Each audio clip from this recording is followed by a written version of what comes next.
We've talked a little bit about how important product data is to drive conversion on the channel. I want to dig a little deeper into this because I think that this is, I'm always interested to understand how deeply important this is. So across the top on this slide, what you see is kind of a bunch of the channels that feeds need to go to. And on the right side, what you can, in blue, you can kind of see, we've highlighted two of our partners, Codisto and Feedanomics.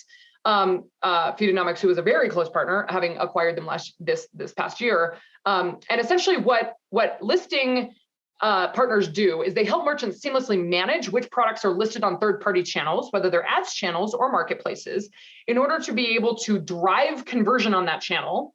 And conversion in this case might be clicks to a direct-to-consumer site, or it might be conversion like buy now, right? Like on a marketplace channel, as an example. They provide in many cases, they provide a one-to-many connection to channels, making it easy to get up and running on different kinds of channels. So next slide.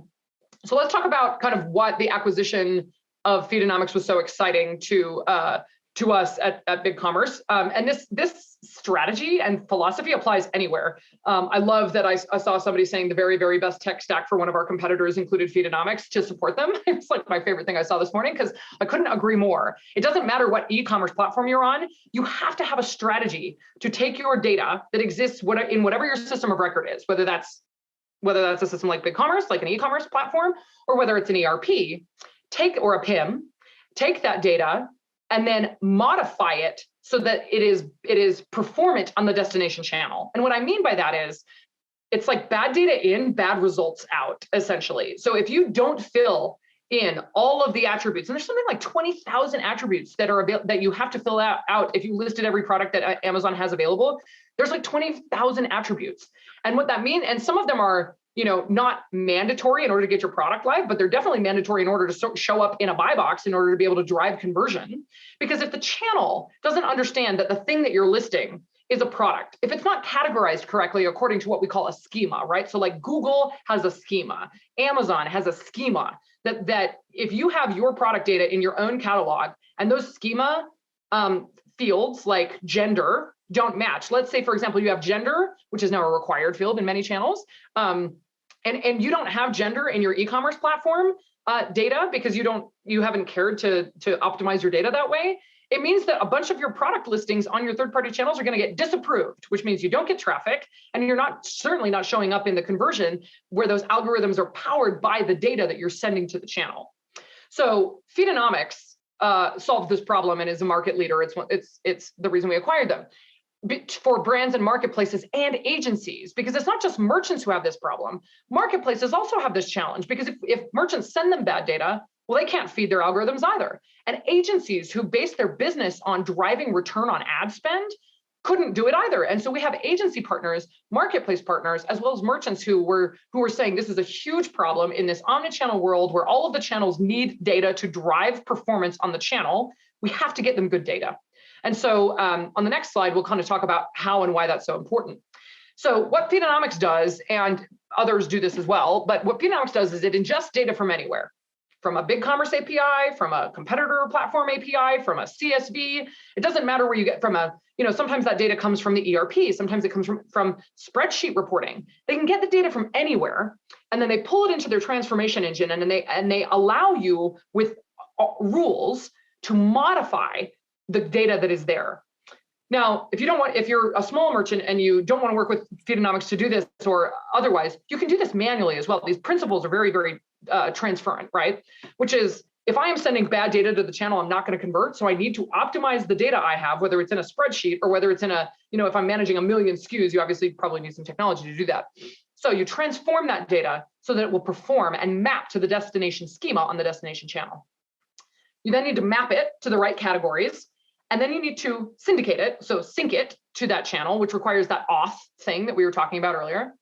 And then you need to sync the resulting data that comes back from that channel. Sometimes that data is an error from Google that says, you didn't fill in the product attributes you need to, your product is not approved. You will not get traffic if somebody searches for your words.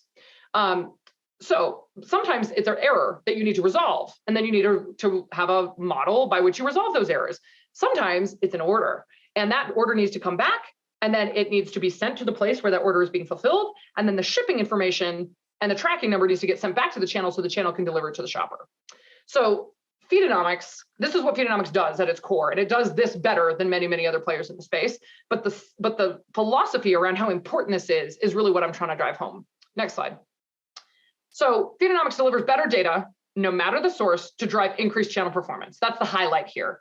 And whether you use Feedanomics or another tool, this is a strategy that needs to be employed in order to get the best conversion on the channels. Next slide. Sure, Sharon. When you talk about Feedanomics or others, what are these called? These Codisto and Feedanomics. Yeah, they're called listing solutions, feed management solutions. They're partners that essentially manage feeds or listings to the channels, right? It's a catalog feed. It's listings, syndication. That when you're Googling words for like those kind of partners, this is what they do. They take data from somewhere, they allow you to map it to other places, and then they send it, and then they sync the results back. And so some of them have some magic that happens before that makes sure that the data that they're sending is better than the data than just like a dumb pipe that sends it from one place to another place. So there's different models. Great. Another example of this kind of partner that's focused more on the SMB sector is a partner of ours called Codisto. So as an example, we are an open platform. So we understood how important getting better data to the channels was, which is why we acquired Feedanomics, but we continue to partner with all different solution partners that take this data and send it to the channels, because we want merchants to have the choice to be flexible, to map to whatever their merchant maturity is to deliver their omnichannel strategy. And so we continue to partner with folks like Codisto, where Codisto, it's free for BigCommerce merchants, up to 250 orders a month, and you can syndicate your product data to global Amazon channels, all of the global Amazon channels, global eBay, Walmart, and buy on Google.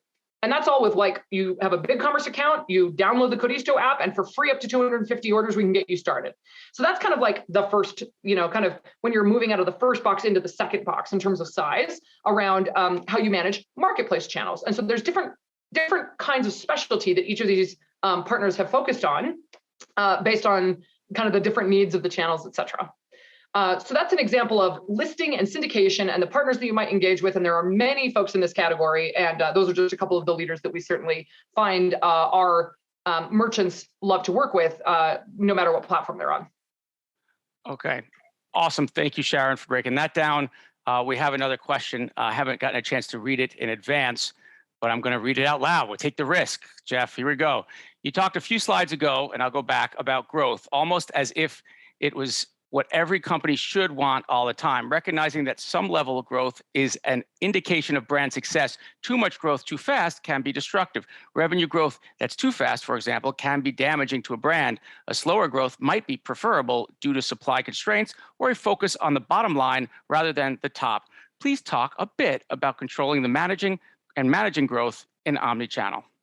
I couldn't agree with you more, Jeff. When I talk about growth, I'm not talking about top line revenue at all costs. I'm talking about growth in profitability, growth in the business. Like, you define what growth is. The reason we have the growth there is because that's literally what every merchant comes to us and asks about, right? And so we have to address, like, why is that a big deal? But smart growth maybe is the way that we would talk about that. So let me give you an example. Smart growth includes being able to decrease your cost while increasing your revenue in order to be more profitable in a way that you can manage. So one of the things in omnichannel strategy we often see is when you're building your channel strategy, you shouldn't go too wide, too deep, too fast if you can't support it and you don't have a team that can, right? Like keeping up with, hey, we want to go get on all the social commerce channels all at once. If you don't have a marketing strategy to actually be able to post the content that is needed, right? Video, Instagram Reels, TikTok videos on the channels that actually drive you the traffic, getting across all those channels isn't going to really do you much good, right? If you don't have a team that knows how to take advantage of the various different formats, et cetera. Similarly, going too broad or too wide too quickly is a challenge. And so one of the things we really focus on omnichannel is identifying what your channel growth strategy should be over time. Because it doesn't mean do it all at once. It means choose which channels you should be going to smartly based on what you can support, based on your level of growth and ability to be profitable, or based on whatever your goals are, right? Everyone has their own goals around profitability or otherwise. And so as an example of that, one of the things that omnichannel strategy can do is make your machine more efficient. So if you're bringing orders in to, let's say, for example, I'll just use an example. Let's say you use BigCommerce in order to take your data and syndicate it to Google. merchant center where you want that free organic traffic and it's driving traffic back to your BigCommerce storefront. And that BigCommerce storefront is connected to a warehouse where you can fulfill any of the orders that come in for your BigCommerce storefront. Great. If you wanted to expand in a way that doesn't necessarily mean you have to go find a new 3PL or, do something like that, what you could do is just take a step towards, maybe I will put a monthly budget towards advertising the products that are already listed on Google with smart shopping campaigns, or, in the near future, performance campaigns powered by the Performance Max APIs, as an example.